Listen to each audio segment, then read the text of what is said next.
Assalamu alaikum wa rahmatullahi wa barakatuh, ayyuhal mu'minun. Donc, dans cette vidéo, Inch'Allah, on va voir des hadiths à propos du repas d'avant le jeûne.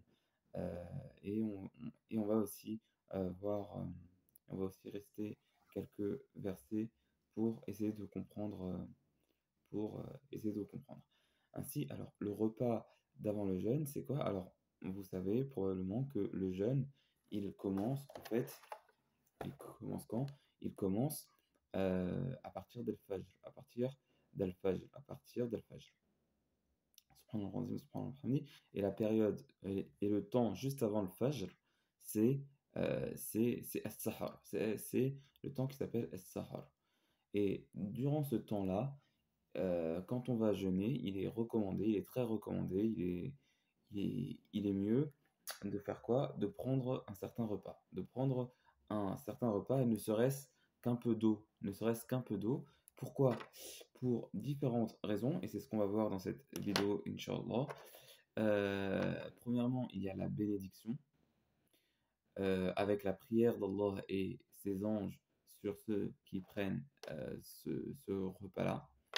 Et deuxièmement, il y a une différenciation d'avec le jeûne des gens du livre, puisque les gens du livre aussi avaient un certain jeûne, subhanallah, subhanallah al-hamdi, ou un certain jeûne, Allah a'lam.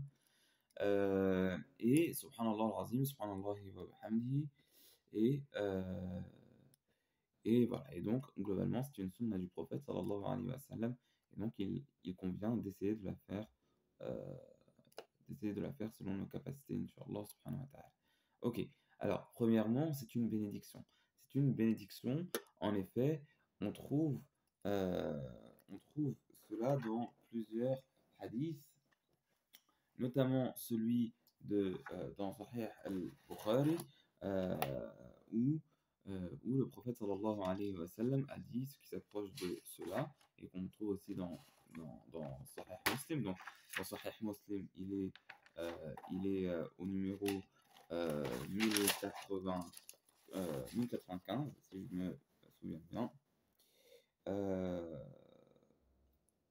et chez Sahih al-Bukhari, il est au 1923. Alors, Rasul sallallahu alayhi wa sallam, qu'est-ce qu'il dit? Il dit, attends, je change, bismillah ar-Rahman ar-Rahim, tasahharu fa inna fi sahuri baraka. Tasahharu fa inna fi sahuri baraka, ou proche de cela, prenez le repas de sahur, car dans le sahur, il y a baraka, il y a de la bénédiction, il y a de la bénédiction. Subhanallah al-azim, subhanallah wa bihamdihi. Aussi, avant d'oublier, quelle est la différence pour les arabophones entre as-suhour et as-sahur? Donc, on a vu que c'était lié au temps des sahar, donc avant l'aube. Subhanallah al-azim, subhanallah wa bihamdi, donc pendant la nuit.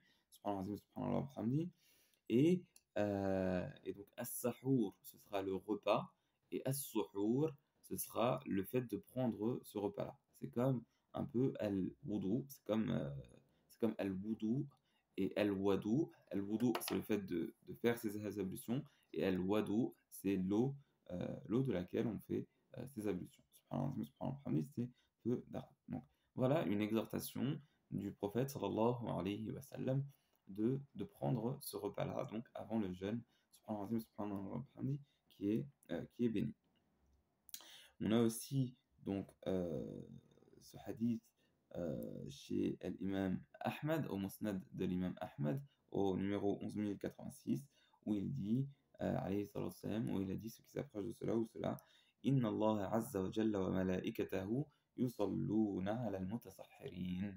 Yusalluna ala al-mutasahhirin. Subhanallah, subhanallah wa bihamdi. Allah et ses anges prient sur ceux qui prennent as-sahur, sur ceux qui prennent as-sahur. Donc vous voyez, subhanallah, subhanallah, bihamdi, cette belle chose qu'est le fait de, subhanallah, subhanallah, bihamdi, de prendre ce sahur-là. Alors, de quoi est composé le sahur? Alors, le sahur, bon, généralement, c'est un plat qu'on va manger, un plat ou quelque chose qu'on va manger, quelque chose qu'on va boire avant de jeûner. Donc il est conseillé de le prendre de façon retardée, proche de l'Fajr. C'est ainsi qu'on a été enseigné. Subhanallah, subhanallah, dans la Sunna, il y a des hadiths qui évoquent un temps de 50 versets entre le moment de la fin del Sahur et la prière prières, du prophète sallallahu alayhi wa sallam, avec, avec, avec un ou des compagnons. Subhanallah, subhanallah, hamdi. Ça, c'est un hadith qu'on retrouve plusieurs fois, ou qu'on trouve une fois. Moi, je me rappelle d'un hadith, subhanallah, subhanallah, hamdi. Bref, ce qui est reconnu parmi les gens de science, parmi les scientifiques, c'est qu'on prend ce repas-là vers la fin, vers le temps de sahar, vers le temps de sahar, subhanallah al-azim, subhanallah wa bihamdihi. Et on peut prendre ne serait-ce que de l'eau, ne serait-ce qu'une gorgée d'eau ou qu'un peu d'eau. Il y a la bénédiction, Inch'Allah, subhanahu wa ta'ala. Et ça, on le retrouve dans un hadith chez le Musnad de l'imam Ahmad au 11003. C'est toujours considéré, alhamdoulilah, par des chaînes. C'est toujours considéré fiable. Ou bon, j'essaie toujours de. Enfin, j'essaye de prendre des versets considérés avec une bonne chaîne, au moins. Subhanallah, subhanallah. Donc voilà, je vérifie quand même. Alhamdulillah Rabbil Alamin. Donc, on a ce hadith, donc 11003, donc celui-là qui a été considéré avec, yani, qui a été considéré Hassan. Au Rasul sallallahu alayhi wa sallam, il a dit, As-sahur, ou proche de cela, As-sahur aklatun barakah, fala tada'uhu, ولو أن يجرع أحدكم جرعة من ماء فإن الله وملائكته يصلون على المتصحرين. As-sahur aklatun baraka, le repas de sahur c'est béni, c'est un manger béni. Fala tada'u, ne le laissez pas, ne le laissez pas, c'est une recommandation, ne le laissez pas. Et que l'un d'entre vous prenne une portion d'eau ou juste un peu d'eau, et même s'il prend, ne le laissez pas, ne serait-ce qu'en prenant une, une dose d'eau, d'accord, un peu d'eau, quoi. On se rapproche. فإن الله وملائكته يصلون على المتصحرين. Allah et son prophète, Allah et ses anges prient sur ceux qui prennent as-sahur. Et on a aussi un autre hadith. Alors je crois qu'il était au 11003, mais bon, il faut revérifier. Mais c'est ça. Et ni'ma sahur al-mu'min at-tamr. Quel bon sahur du croyant que la date. Ok? Donc ça c'est pour l'important, c'est la bénédiction. C'est pour la bénédiction d'al-sahur. Subhanallah al-azim, subhanallah al-hamdi. C'est une occasion à ne pas rater. C'est une occasion à ne pas rater, Inch'Allah subhanahu wa ta'ala, quand on va jeûner, Inch'Allah subhanahu wa ta'ala, de prendre ce sahur-là. D'autant que c'est un moment propice aussi pour l'istighfar, pour le dua, pour les salats, pour des prières. Et aussi, ça vous permet aussi pour les âmes de vous préparer pour la prière à la mosquée, par exemple, alhamdoulilah, et subhanallah, subhanallah, hamdi, et voilà, ça nous donne aussi, voilà, c'est une bonne préparation pour la journée, subhanallah, subhanallah, hamdi, inshallah, subhanahu wa ta'ala. Taïb, ok.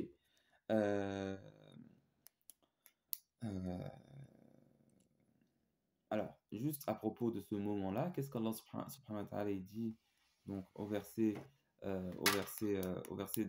verset de Surat Al-Imran, ou dans des versets de Surat Al-Imran, il dit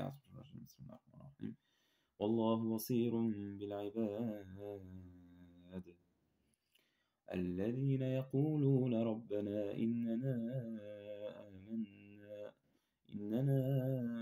آمنا فاغفر لنا ذنوبنا وقنا عذاب النار الصابرين والصادقين والقانتين والمنفقين والمستغفرين بالأسحار. Allah dit vrai. Allah regarde, Allah regarde, c'est les serviteurs, ceux qui disent notre Seigneur, nous avons cru, pardonne-nous notre péché, pardonne-nous donc nos péchés et préserve-nous du feu de l'enfer, du châtiment du feu. As-sabirin was-sadiqin, les persévérants, les endurants, was-sadiqin, les véridiques, wal-qanitin, les obéissants à Allah, wal-munfiqin, ceux qui payent la zakat, ceux qui payent fi sabilillah, ceux qui dépensent fi sabilillah, wal-mustaghfirin bil ashar, et ceux qui demandent pardon pendant ces moments d'al-ashar, le pluriel de sahar.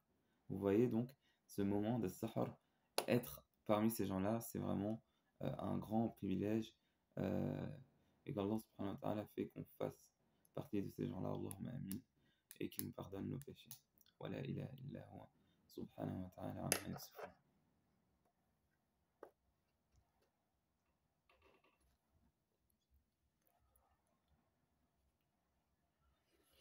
La hawla wa la quwwata illa billahi al-ali al-azim. Ok, alors, donc là on a vu donc, sa bénédiction, on a vu que Allah subhanahu wa ta'ala et ses anges prient sur ceux qui prennent cela, et on a vu le temps propice pour l'adoration et le temps propice pour prier Allah subhanahu wa ta'ala. Maintenant, voyons la différenciation d'avec les gens du livre. La différenciation d'avec les gens du livre, en effet, on a...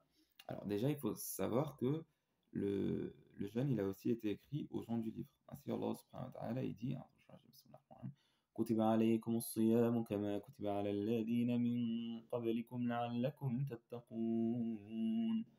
Le jeûne vous a été prescrit comme il a été prescrit aux gens avant vous. لعلكم تتقون. Et on a dans Sahih Muslim au 1096a فصل ما بين صيامنا وصيام أهل الكتاب وصيام أهل الكتاب أكلة السحر. أكلة السحر, la différence, ou une différence entre notre jeûne et le jeûne des gens du livre, c'est le manger au sahar. C'est le manger au sahar. Subhanallah al-azim, subhanallah wa bihamdi. Allahumma salli wa sallam wa barik ala habibina Muhammadin wa ala alihi wa sahbihi wa sallam. Et pourquoi c'est important? C'est important de se différencier des gens du livre. Ben oui, le prophète Mohammed sallallahu alayhi wa sallam, il est venu avec la conversion à l'islam, ou avec l'islam, subhanallah, subhanallah, on est libéré, on désapprouve toutes les bêtises et toutes les criminalités et tous les péchés qui s'étaient liés à la religion des chrétiens et des juifs, tellement c'était propagé, notamment, notamment par exemple, bah, en fait, toutes les erreurs que l'islam vient corriger, toutes les erreurs que l'islam vient corriger avec, bah, quand tu te convertis à l'islam, bah, t'as plus, t'as plus ces péchés-là. Donc, par gratitude envers Allah subhanahu wa ta'ala de cet islam-là, on se différencie des gens du livre. C'est bon, alhamdulillah. On a l'islam. On a l'islam et c'est aussi un signe d'amour et d'agrément de l'islam. De se différencier des gens du livre. Et là, c'est tout simplement à la base une exhortation, une recommandation, un ordre du prophète sallallahu alayhi wa sallam. Donc, il convient pour ceux qui veulent le paradis d'obéir. Allah, il nous donne le hasana. في الدنيا حسنة وفي الآخرة حسنة وقنا عذاب النار اللهم آمين. Alors, subhanallah, maintenant, voilà, donc là on a vu cela. Euh, voilà, donc voilà, il convient de suivre, Inch'Allah, la sunna du prophète sallallahu alayhi wa sallam. C'était ce sur quoi je voulais conclure. Donc, même si c'est considéré comme mustahab et pas obligatoire, c'est pas parce que tu ne prends pas ce repas-là que ton jeûne sera annulé, subhanallah, mais il est très recommandé de le prendre et de faire la sunna du prophète sallallahu alayhi wa sallam. Après, Allah a'lam, ça dépend du cœur. Allah subhanahu wa ta'ala, il regarde le cœur, subhanallah, il regarde nos œuvres, subhanallah, donc il accepte, Inch'Allah, des pieux, Inch'Allah, il accepte des pieux, donc il convient d'être pieux, Inch'Allah, pour se rapprocher d'Allah subhanahu wa ta'ala. Allah nous donne في الدنيا حسنة في الآخرة حسنة ويصرف عنا عذاب جهنم إن عذابها كان غراما إنها ساءت مستقرا ومقاما. اللهم اغفر لنا ذنوبنا وإسرافنا في أمرنا وثبت أقدامنا وانصرنا على القوم الكافرين. ربنا آتنا في الدنيا حسنة وفي الآخرة حسنة وقنا عذاب النار. سبحان ربك رب العزة عما يصفون وسلام على المرسلين والحمد لله رب العالمين. السلام عليكم ورحمة الله وبركاته أيها المؤمنون. Ciao à tous.